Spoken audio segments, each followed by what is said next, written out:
Welcome to Lesson 8 of the Role of the Priests in the Kingdom of Divine Will. We are at Part 2, Priests.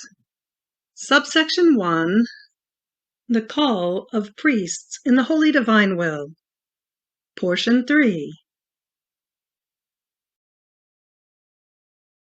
Volume 20, November 6, 1926.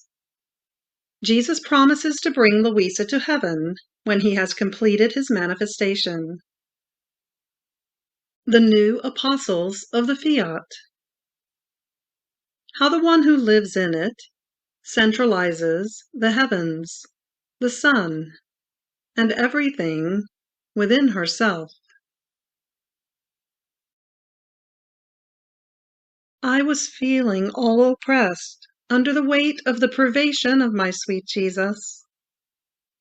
Oh, how I longed for the celestial fatherland, in which I shall no longer lose sight of him. I shall no longer be subjected to the hard martyrdom of feeling myself dying without dying. Now, while I was tired and exhausted of waiting, my sweet life, my dear good, my sweet Jesus, moved in my interior, but all afflicted, as it seemed he was sending chastisements over the earth. And in order not to give me more pain, he did not want me to see them. But from the way I saw him, I understood the chastisements he was sending. And sighing, he told me, "My daughter, courage. Let me finish manifesting to you what is necessary regarding the kingdom of my will, so that nothing may be lacking in order to form it in the midst of the human family. Then, after I have completed everything, I shall quickly bring you into our fatherland. Do you think that you shall see the full triumph of the kingdom of the eternal Fiat before coming to heaven? It is from heaven that you shall see its full triumph.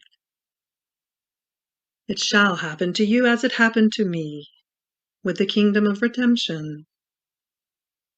I did everything that was needed. I formed the foundation. I gave the laws and the counsels that were needed. I instituted the sacraments. I left the gospel as the norm of their life. I suffered unheard of pains unto death. But while being on earth, I saw little or almost nothing of the fruits and of the carrying out of redemption.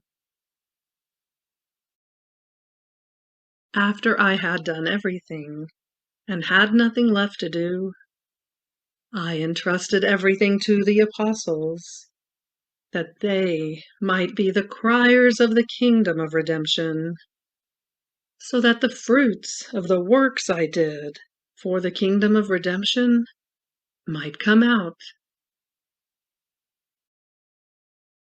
The same shall happen for the kingdom of the supreme Fiat. We shall do it together, my daughter.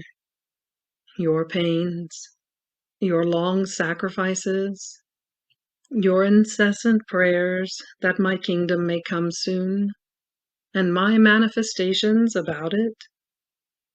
I shall unite everything together with me, and shall form the foundations. And once I have completed everything, I shall entrust my kingdom to my priests, so that, like second apostles of the kingdom of my will, they may be the criers of it. Do you think that the coming of Father de Francia, who shows so much interest, and who has taken to heart the publication of what regards my will, came by chance? No, no, I myself disposed it. It is a providential act of the supreme will that wants him as first apostle of the divine Fiat and proclaimer of it. And since he happens to be the founder of an order, it is easier for him to approach bishops, priests, and people, also within his own institute, in order to proclaim the kingdom of my will. This is why I assist him so much, and I give him special light, because, in order to understand my will, it takes great graces, not little lights, but sun, to comprehend a divine, holy, and eternal will, as well as great disposition on the part of the one to whom this office is entrusted. And then the daily coming of the priest, I myself also disposed, that I might find quickly the first apostles of the Fiat of my kingdom, so that they might proclaim what regards my eternal will. Therefore, let me finish first, so that after I have completed it, I may entrust it to the new apostles of my will. And you shall be able to come to heaven, to see from up there the fruits of the longed-for kingdom of the eternal Fiat. Then I continued to do my usual acts in the supreme volition, and I thought to myself, my poor mind makes its round through the sea, through the sun, through the heavens, everywhere, in order to follow the acts that the adorable will does in the creation. But once I finish making my round, I always find myself down below, in my hard exile. Oh, how I would like to remain at least in the blue heavens, to do the office of a star for my Creator. But I would disappear in the midst of the stars, because I am neither beautiful nor shining like the stars. And so they would all put me out, hurling me down to the bottom. My long exile. But while I was thinking of this, my sweet Jesus moved in my interior and told me, "My daughter, the one who lives in my will, lives in the unity of her Creator, who keeps with himself, in his unity, the whole creation. And just as he keeps the creation, so does he keep, in his unity, the soul who lives in the eternal Fiat. And this unity brings her all the reflections of her Creator, as well as his unity with all creation, in such a way that the living image of he who created her can be seen in the soul. And by maintaining his unity with all, he keeps her in the reflections of all the things created by him. And these reflections form the sea, the sun, the heavens, the stars, and all the enchanting varieties of nature in the depth of the soul. So the soul who lives in my will, placed in the azure heavens, would be the most beautiful ornament for this azure vault, such as to astonish heaven and earth. She would have, all within herself, her Creator, a heaven, a sun, a sea, everything as her own. Nor would she lack even the earth, all flowery, and the sweet singing of the birds, bearer of the joy and of the harmonious music of their Creator, because each created thing contains a divine note.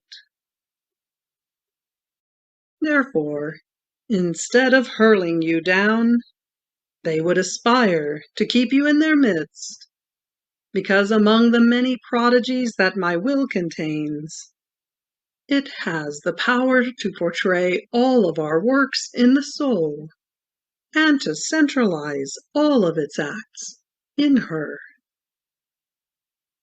It is not content if it does not see its own beauty in the soul, if it does not find its echo, its joy, and all of itself. Volume 21, March 16, 1927. My daughter, a sorrow of mine, poured out in the secrecy of the heart of the one who loves me, has the virtue of changing justice into mercy, and my bitternesses change into sweetnesses. Then, after I trusted you, arranging everything together with you, I called my priests, giving them the order to make known to the people the beautiful news about my supreme Fiat, the many knowledges about it, how I call everyone that they may come into my kingdom, get out of the prison of the exile of their will, take possession of the lost goods, so as to live no longer unhappy and as slaves of the human will, but happy and free in my divine will. And just as this secret has had the virtue of allowing us to tell each other, heart to heart, the many wonderful manifestations about the eternal Fiat, as this long secret of ours comes out, it shall have such impact on the people that, amazed, they themselves shall pray with sighs that my kingdom may come to put an end to all their evils. Volume 23, October 2nd, 1927. It happens with the soul, as with the accidents of the host, that though being matter, lends itself to let itself be animated by my sacramental life, as long as those same words spoken by me in instituting the most holy sacrament are pronounced by the priest. Those were words animated by my Fiat, that contained the creative power, and this is why the matter of the host undergoes the transubstantiation of the divine life. One can pronounce as many words as one wants over the host, but if they are not those few words, parentheses, pronounced by the priest, closed parentheses, but if they are not those few words established by the Fiat, my life remains in heaven, and the host remains the wretched matter that it is. Volume 23, January 18th, 1928. The manifestations on the divine will shall be the gospel of his kingdom. The necessity of the first priests of the kingdom of the Fiat. After this I was thinking, what shall be the utility of these writings on the divine will?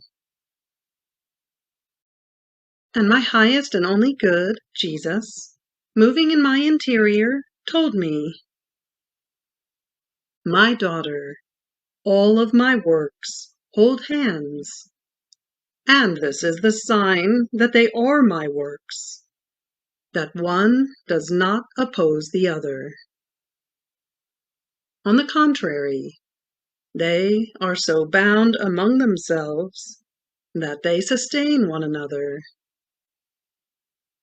This is so true that, having to form my chosen people, from which and within which the future Messiah was to be born, from that same people I formed the priesthood that instructed the people and prepared them for the great good of redemption. I gave them laws, manifestations, and inspirations, upon which the sacred scriptures were formed, called the Bible, and all were intent on the study of it. Then, with my coming upon earth, I did not destroy sacred scriptures. On the contrary, I supported them, and my gospel that I announced opposed them in nothing. On the contrary, they sustained each other in an admirable way. And in forming the new nascent church, I formed the new priesthood that does not detach itself either from sacred scriptures or from the gospel. All are intent upon them in order to instruct the peoples. And it can be said that anyone who did not want to draw from this salutary font does not belong to me, because these are the basis of my church and the very life with which the peoples are formed. Now, that which I manifest on my divine will, and that you write, can be called the gospel of the kingdom of the divine will. In nothing does it oppose either sacred scriptures or the gospel that I announced while being on earth. On the contrary, it can be called the support of one and of the other.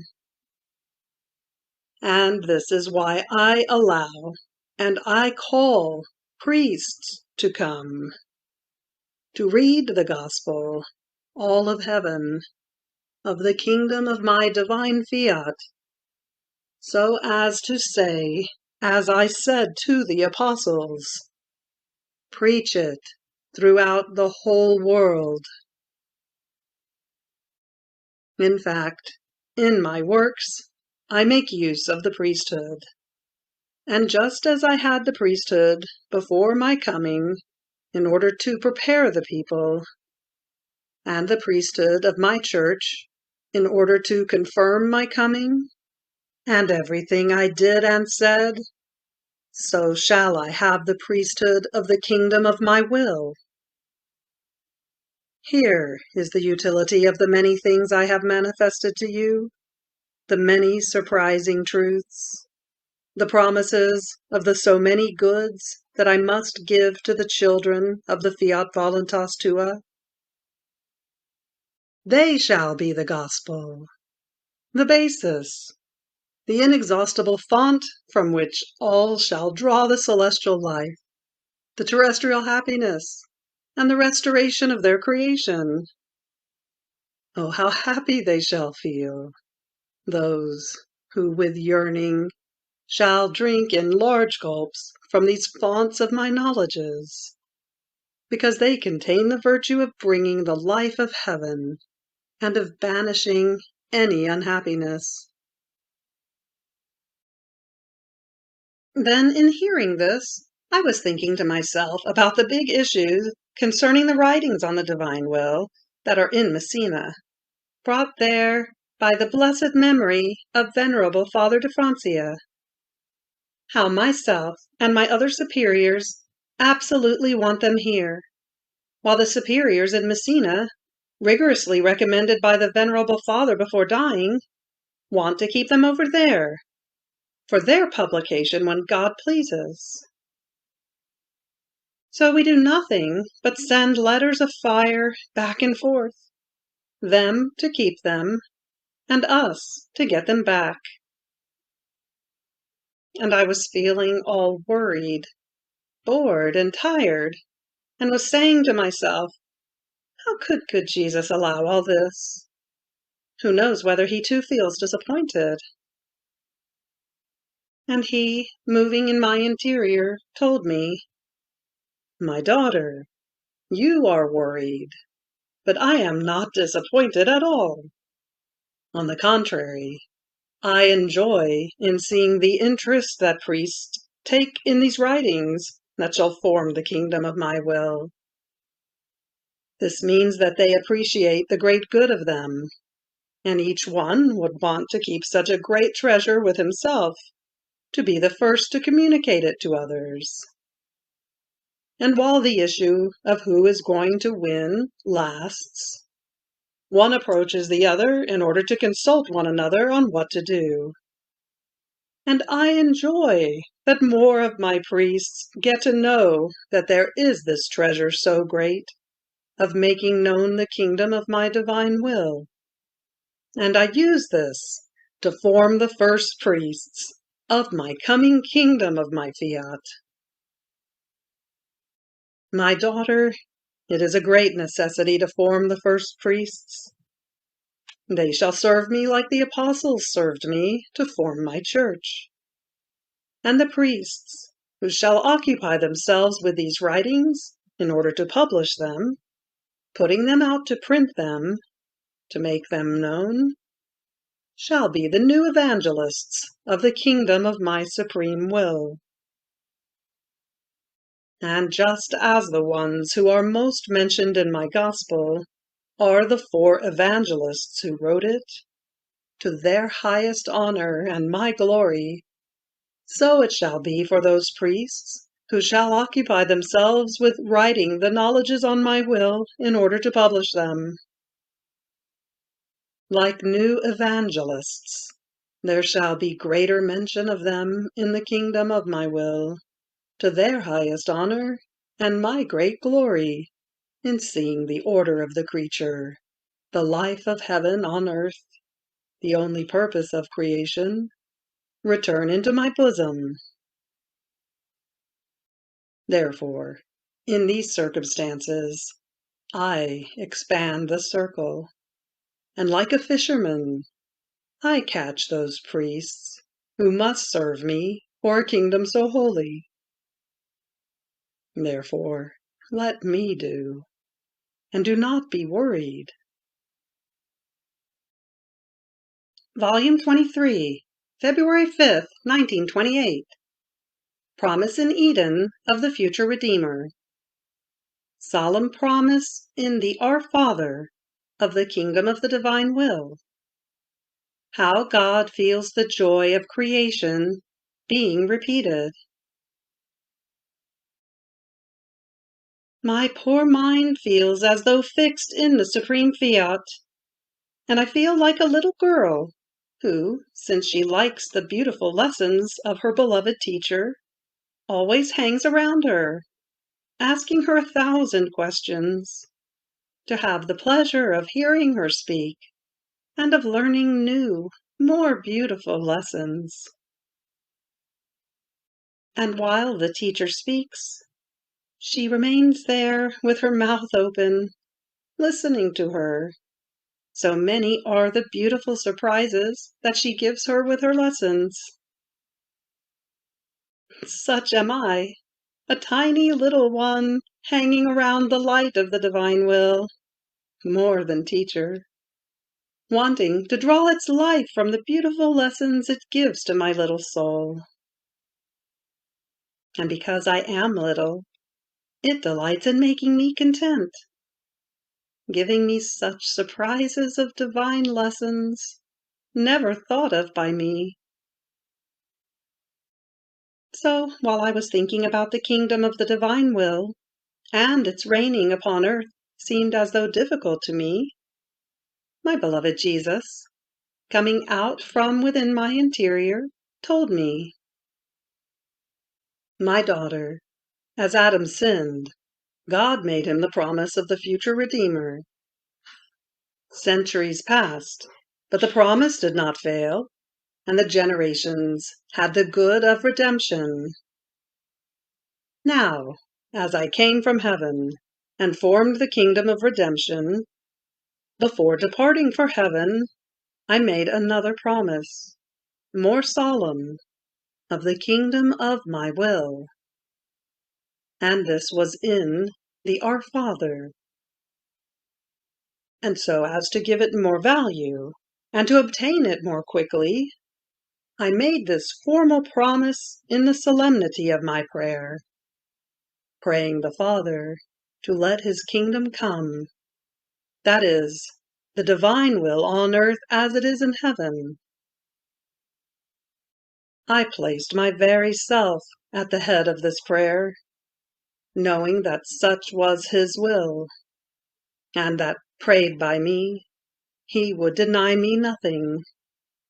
More so, since I prayed with his very will, and I asked for something that was wanted by my Father himself. And after I had formed this prayer before my celestial Father, certain that the kingdom of my divine will upon earth would be granted to me, I taught it to my apostles, that they might teach it to the whole world, so that one might be the cry of all, "Your will be done on earth as it is in heaven." A promise more sure and solemn I could not make. Centuries are like one single point for us, but our words are accomplished acts and facts. My very praying to the Celestial Father, "Let it come, let your kingdom come, your will be done on earth as it is in heaven," meant that with my coming upon earth, the kingdom of my will was not established in the midst of creatures. Otherwise I would have said, "My Father, let our kingdom, that I have already established on earth, be confirmed, and let our will dominate and reign." Instead, I said, "Let it come." This meant that it must come, and creatures must await it, with that certainty with which they awaited the future Redeemer, because there is my divine will, bound and committed, in those words of the Our Father. And when it binds itself, whatever it promises is more than certain. More so since everything was prepared by me. Nothing else was needed but the manifestation of my kingdom.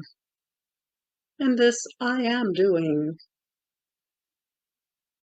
Do you think that my giving you so many truths about my fiat is only to give you simple news?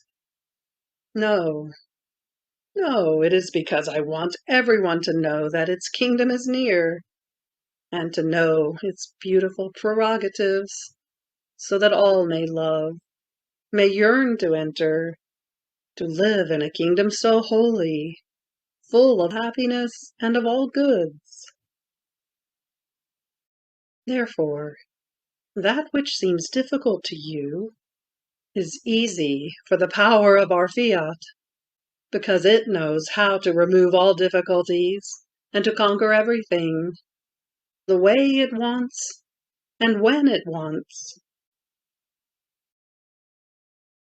Then I was doing my round in the eternal fiat, according to my usual way, and going around throughout the whole creation, I was bringing all works before the divinity, to give to it the most beautiful homage and the great glory of all their works. But while I was doing this, I thought to myself, "But what is the glory I give to my Creator by bringing him all his works?" And Jesus, moving in my interior, told me, "My daughter, by doing so, you bring to us the joy of our accomplished works. In fact, before we created the creation, they were inside of us, as though in deposit in our will. And we did not have the glory, the joy of seeing our works outside of ourselves, formed and accomplished outside of us. So our works were formed when the creation was created. And if one makes her round in their midst, looks at them, and wanting to gather them all together around us, says to us, 'How beautiful are your works, perfect and holy! Their harmony, their perfect order tell who you are and narrate your glory.' We feel the joy, the glory being repeated, as if we were again extending the heavens, forming the sun, and all our works. So the creation remains always in act, and as though speaking, by means of the little daughter of our will. This can happen to you also. If you had decided in your will to make many beautiful works, you do not enjoy, but your joy begins when you see the works accomplished. And if someone, loving you, often brought them around you to say to you, 'See, how beautiful are your works!' would you not feel glorious, and the joy of when you accomplished them being repeated? Such am I. The repetitions form my most beautiful surprises. Here ends Lesson 8 of the role of the priests in the kingdom of the divine will. Part 2, Priests. Subsection 1, the call of priests in the holy divine will. Third portion. Fiat.